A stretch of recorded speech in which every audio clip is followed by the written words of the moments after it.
ഇസ്രായേലിൽ മഴയില്ലാതെ വലിയ ക്ഷാമം അനുഭവപ്പെട്ട കാലം. പുഴകളും തോടുകളും വറ്റിവരണ്ടു. ചെടികൾ കരിഞ്ഞുണങ്ങി. മനുഷ്യരും മൃഗങ്ങളും വിശപ്പും ദാഹവും കൊണ്ട് വലഞ്ഞു.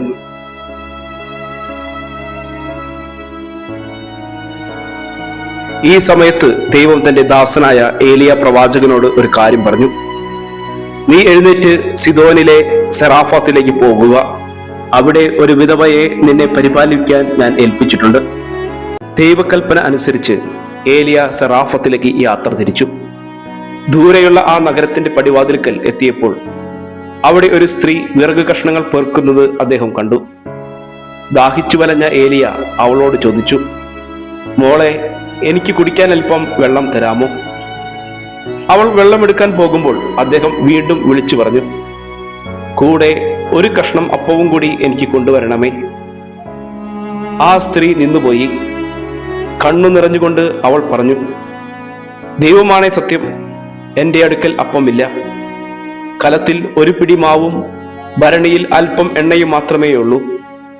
ഇതുപയോഗിച്ച് ഞാനും എൻ്റെ മകനും കൂടി അവസാനമായി ഒരു അപ്പമുണ്ടാക്കി കഴിച്ച് മരിക്കാൻ ഇരിക്കുകയായിരുന്നു.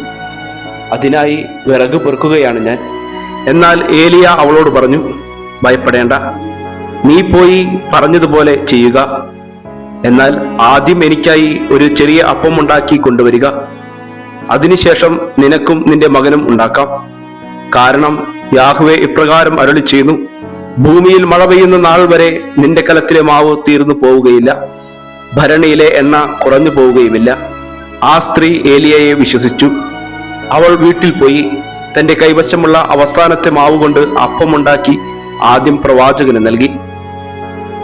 അവൾ അപ്പമുണ്ടാക്കി കഴിഞ്ഞിട്ടും കലത്തിലെ മാവ് കുറഞ്ഞില്ല, ഭരണിയിലെ എണ്ണയും തീർന്നില്ല. ഓരോ ദിവസവും അവൾ അപ്പമുണ്ടാക്കി. ഓരോ ദിവസവും ദൈവം ആ പാത്രങ്ങൾ നിറച്ചുകൊണ്ടിരുന്നു. ഇസ്രായേലിൽ മഴ പെയ്യുന്നതുവരെ മാസങ്ങളോളം ആ ചെറിയ കുടുംബത്തെയും പ്രവാചകനെയും ദൈവം അക്ഷയപാത്രത്തിലൂടെ സംരക്ഷിച്ചു. നമ്മുടെ കൈവശമുള്ളത് എത്ര കുറവാണെങ്കിലും അത് ദൈവത്തിന്റെ കൈകളിൽ ഏൽപ്പിച്ചാൽ അവൻ അത് വർദ്ധിപ്പിക്കും.